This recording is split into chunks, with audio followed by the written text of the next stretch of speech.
ராகுல் காந்தி கைதை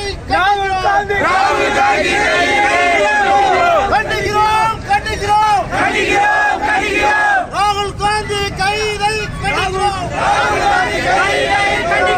மதுரை மாநகர மாவட்ட காங்கிரஸ் கமிட்டி சார்பில் பெரியார் பேருந்து நிலையம் அருகே உள்ள கட்டபொம்மன் சிலை முன்பு ராகுல் காந்தி மற்றும் பிரியங்கா காந்தி கைது செய்யப்பட்டதை கண்டித்து கண்டன ஆர்ப்பாட்டம் நடைபெற்றது.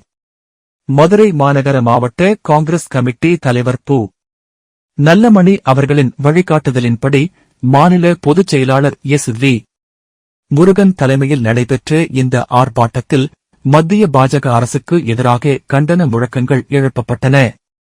மேலும் பிரதமர் நரேந்திர மோடி பதவி விலக வேண்டும் என்றும் வலியுறுத்தப்பட்டது. இந்த ஆர்ப்பாட்டத்தில் மாமன்ற உறுப்பினர்கள் போஸ், ராஜ் பிரதாபன், மாவட்ட துணைத் தலைவர் சையது பாபு, மாவட்ட காங்கிரஸ் நிர்வாகிகள் பாட்ஷா, நளினி, ராதாகிருஷ்ணன், முருகேசன், சபி, அசாரு உசேன், வாஞ்சிநாதன், காமராஜ், வெங்கடேசன், திருமாறன், கேசவன், சௌபர் சாதி, சுல்தான் அலாவுதீன், ஜனாஸ்கான், மாலிக் உள்ளிட்ட ஏராளமான நிர்வாகிகள் மற்றும் தொண்டர்கள் கலந்து கொண்டனர்.